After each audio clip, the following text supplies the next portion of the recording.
Listen, before anyone ever spoke your name on earth, heaven already knew it. Before your parents made plans, before circumstances aligned, before the world was ready for you, God had already decided you were necessary. This is where it begins, and this is the truth. Most people never realize you were not an accident, not a coincidence, not a backup plan. You were intentional, carefully timed, strategically placed. You may have been told you were unexpected, maybe even unwanted. Maybe your story started with chaos, uncertainty, or lack. But God says none of that defines your origin. What people call a mistake, heaven calls a mission. What the world explains as chance, God calls purpose. Your life didn't start when you took your first breath. It started when God spoke an assignment and marked it with your name. That's why some things never felt random to you. Even as a child, you felt different. You questioned deeper, you felt more. You carried thoughts you couldn't explain. You noticed pain others ignored. That wasn't sensitivity, it was awareness. God was already wiring you for something beyond survival. And the enemy noticed early. That's why pressure showed up fast. Confusion came early. Rejection followed you longer than it should have. The fight started before you even understood why you were fighting. See, the enemy doesn't wait to see what you'll become. He reacts to what God already declared. And when God marks a life, resistance is automatic. That's why you face things that didn't make sense for your age. Why you were forced to grow up too soon. Why innocence was challenged early. The enemy was trying to interrupt what God initiated. But interruption never means cancellation. It only proves value. God says you weren't born late. You weren't born too early. You arrived at the exact moment history needed what you carry. Your timing was not convenient, it was strategic. There are people who will only be reached because you exist. Prayers that will only be answered through your obedience. Chains that will only break because you survived long enough to stand. And here's the part most people struggle to believe. Your life has always been watched. Not judged, watched. Protected when you didn't even know protection was happening. There were moments you should not have made it out of. Decisions that should have cost you everything. Situations that could have ended your story early. But something intervened. That wasn't luck. That wasn't coincidence. That was heaven saying, not yet. They're still needed. God says even your failures didn't surprise him. Even your detours didn't derail the plan. You thought you were off course, but he was still guiding. You thought you wasted time, but he was still shaping character. Nothing was lost. Nothing was random. Every tear carried information. Every delay carried instruction. Every closed door was redirecting you toward what you were marked for. And that's why this message feels personal. It's not just speaking to you. It's calling you. Something inside you recognizes this truth because it has always been there, buried under doubt, covered by disappointment, quieted by fear, but never erased. God says this message is a reminder, not a revelation. Your spirit already knows. It's your mind that needed to catch up. You don't need to become someone else. You don't need to wait for permission. You don't need to compare your journey to anyone around you. What was marked for you cannot be taken by another. What was spoken over your life cannot expire. Heaven does not forget what it creates with intention. So, if you've ever wondered why you're still here, why something kept pushing you forward even when you wanted to stop, why quitting never fully satisfied your soul, this is why.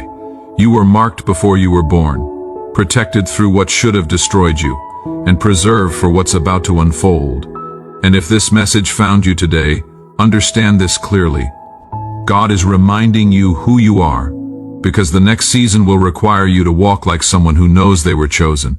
And once you understand that you were planned, everything else begins to make sense, especially the pain. Because the truth is, if you were chosen, struggle was never optional. It was evidence. God says the battles you faced were not signs of weakness, they were confirmations of calling. The pressure wasn't random, the resistance wasn't personal, it was spiritual. Think about it. From early on, life didn't feel gentle with you. You carried weight others didn't seem to notice. While some people coasted, you were tested. While others were protected, you were exposed. And you kept asking yourself, why me? Why does it feel like I have to fight for things that come easily to others? God says it's because ease never produces depth. And depth is what your purpose requires. You weren't targeted because you were failing. You were targeted because you were dangerous to the wrong kingdom. The enemy does not waste energy on lives that won't matter. He studies potential. He reacts to destiny. And when he saw what God placed inside you, he tried to crush it before it could mature. That's why the attack came early. That's why discouragement felt constant. That's why rejection showed up in places where love should have been. Some of your hardest battles happened in silence, smiling on the outside while breaking inside, being strong for others while feeling empty yourself.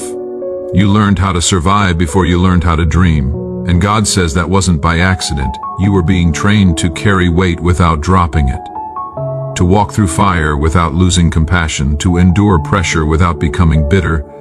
You didn't just go through pain, you outgrew it. And that's the difference. Pain can either poison you or prepare you. In your case, it prepared you. It sharpened your discernment. It taught you how to hear God in quick places. It gave you empathy that cannot be taught and strength that cannot be faked. What hurt you also equipped you. And let's be honest, there were moments you almost gave up. Moments when faith felt exhausting, when trusting God felt risky, when you questioned if all the suffering was worth it. God says he saw those moments. He counted every tear. He heard every silent prayer you couldn't put into words. And still, he kept you standing. Not because you were strong, but because he was sustaining you. Your struggle was never meant to define you, but it was meant to refine you. The rejection taught you not to depend on people. The delays taught you patience. The losses taught you surrender. And the confusion taught you how to lean on God instead of your own understanding. You didn't realize it at the time, but you were being built from the inside out. And here's what changes everything. What tried to break you failed. You're still here, still breathing, still searching for meaning, still sensitive to God's voice. That alone proves the enemy didn't win. He tried to harden you, but you stayed tender. He tried to silence you, but you kept listening. He tried to make you quit, but something deeper kept pulling you forward. God says your struggle has an expiration date. Not because life will suddenly become easy, but because you are stepping into awareness. You're no longer fighting blindly. You're beginning to understand why it had to happen this way. Why strength had to be forged, not gifted. Why your testimony needed depth, not decoration.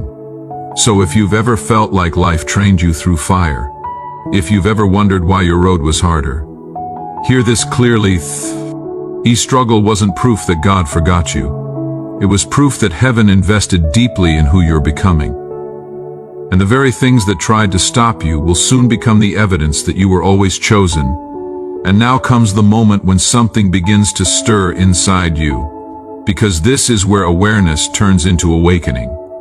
God says what you're feeling right now isn't emotion, it's recognition. Something buried deep within you is responding, because this message isn't introducing a new idea, it's activating an old one.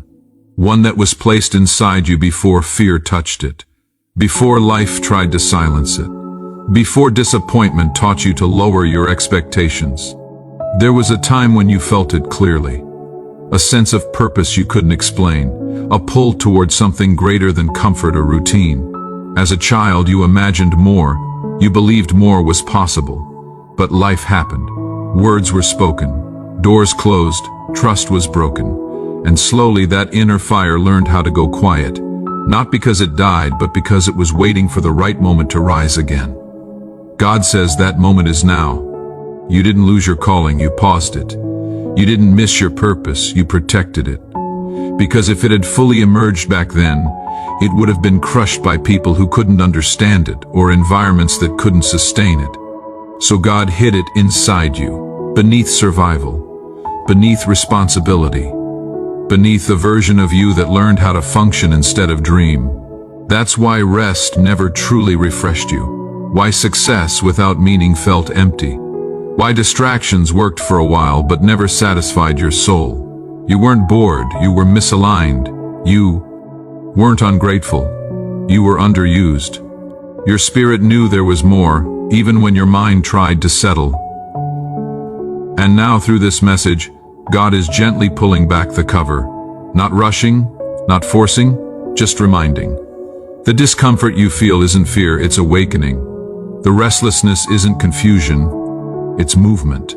Something within you is realizing it's safe to breathe again.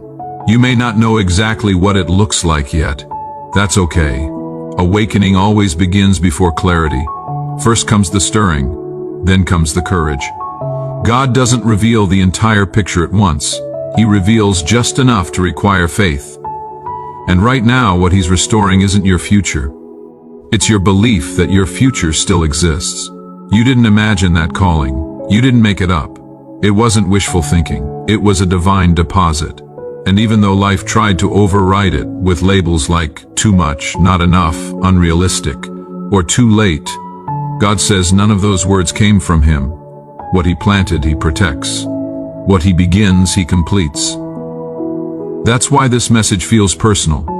It's not meant for everyone. It's meant for the part of you that's been waiting quietly, watching, hoping, wondering if God still remembers the promise He whispered to your heart long ago. He does, and He's not disappointed in how long it took you to get here. He's patient, He's precise, He's never rushed. God says you're not awakening to pressure, you're awakening to permission. Permission to believe again. Permission to step forward without having everything figured out. Permission to trust that what's inside you still matters. You don't need to prove anything. You just need to respond. And here, the shift you need to understand. This awakening isn't about doing more. It's about becoming more aware of how God has been guiding you quietly, aware of how every season shaped you, aware that nothing was wasted. Even your silence served a purpose. You're not starting from zero, you're starting from depth, from experience, from endurance, from lessons learned the hard way. And God says that's exactly why this awakening will last. It's not emotional hype, it's spiritual alignment.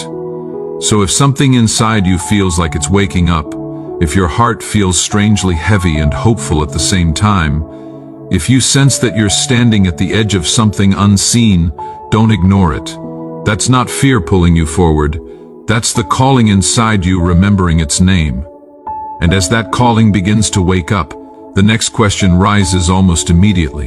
Why did it take so long? Why the waiting? Why the silence? Why the seasons where it felt like nothing was moving, no matter how hard you prayed? God says this is where understanding replaces frustration, because the delay was never denial. It was design. You thought heaven was quiet, but God was working in places you couldn't see yet. You assumed nothing was happening because nothing was changing around you. But transformation rarely announces itself. It happens in hidden spaces, where roots grow before fruit ever appears. If God had answered too quickly, you would have stepped into things you weren't ready to carry. And what looks like promotion can become destruction if timing is ignored. There were doors you begged God to open that He intentionally kept closed. Not to punish you, but to protect you. You didn't yet have the discernment to see what was attached to those opportunities. You didn't yet have the strength to stand without breaking. God wasn't withholding blessings, He was withholding pressure. Because He knew what premature success would cost you. Think about how much you've changed in the waiting. Your priorities shifted. Your discernment sharpened. Your tolerance for the wrong things decreased. What once excited you no longer satisfies you. That wasn't boredom. That was growth. God was detoxing your desires so you wouldn't settle for what looks good but leads nowhere. You were learning how to hear God's voice when nothing else made sense. Learning how to trust without evidence. Learning how to stand without applause. Those lessons only come through delay. Immediate answers build comfort, but delayed answers build character. And character is what sustains purpose when the spotlight fades. There were moments you assumed you had missed your window, That time had passed you by, that someone else took your place. God says heaven does not operate on human clocks. What he promises does not expire. What he plans does not depend on age, background, or past mistakes. Delay does not cancel destiny. It aligns it. You were not being ignored. You were being positioned. While you thought nothing was happening, God was removing what couldn't go with you. Weak foundations, wrong attachments, shallow expectations. If he had taken you forward with those still intact, the weight of purpose would have crushed you. And here's what shifts everything. The season that frustrated you the most prepared you the deepest. You learned how to survive disappointment without losing faith. How to wait without tea becoming bitter. How to remain obedient even when results were invisible. That discipline is rare, and God does not waste rare vessels. Now the waiting feels different, not heavy, but tense, like something is about to move. That's because alignment has happened. You're no longer asking for what would destroy you. You're asking for what you can carry. You're no longer chasing what looks impressive. You're ready for what's eternal. God says this next season will not rush you, but it will move you. Quietly at first, subtly, with doors opening that feel natural instead of forced, with clarity replacing confusion, with peace confirming direction. You won't have to convince anyone. What's meant for you will recognize you. And the timing? It's not late, it's exact. Every delay was a safeguard. Every pause was preparation. Every closed door was God saying, trust me, there's more ahead than you can see right now. And once the timing began to align, the resistance shifted too. Because the enemy knew the window was closing. That's when the attacks intensified. Not random chaos, but targeted pressure. God says what you experienced wasn't coincidence. It was opposition reacting to momentum. The closer you moved toward awareness, the louder the resistance became. There were seasons when everything seemed to push against you at once. Your mind felt crowded. Your peace felt interrupted. Old wounds resurfaced. Doubt got louder. Distractions multiplied. It felt like just when things were about to change, something tried to pull you backward. That wasn't regression, it was interference. The enemy always gets loud when he knows he's losing access. He tried subtle tactics first: fatigue, discouragement, making you question your worth, making you question God's timing, making you feel unseen, overlooked, replaceable. Not enough to destroy you outright, just enough to slow you down. Because if he could keep you tired, confused, or distracted, he wouldn't need to stop you completely. And then there were the heavier moments. The ones that nearly broke you, when it felt like too much to carry, when isolation crept in, when you wondered if staying faithful was costing you more than it was giving. God says those moments were not proof of defeat.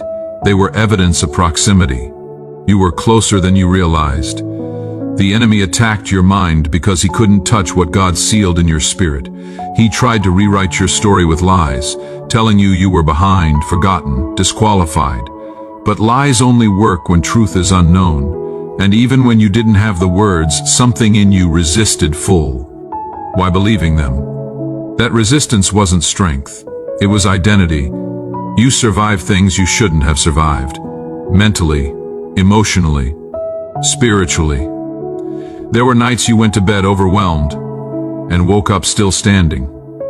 Days when you had no clarity but still kept moving forward. God says that wasn't accidental. That was grace holding you together when you couldn't hold yourself. And notice this, despite everything, you didn't lose your sensitivity to God. You didn't harden your heart. You didn't become cruel, bitter, or numb. The enemy tried to turn pain into poison, but you turned it into depth. You kept compassion. You kept humility. You kept listening.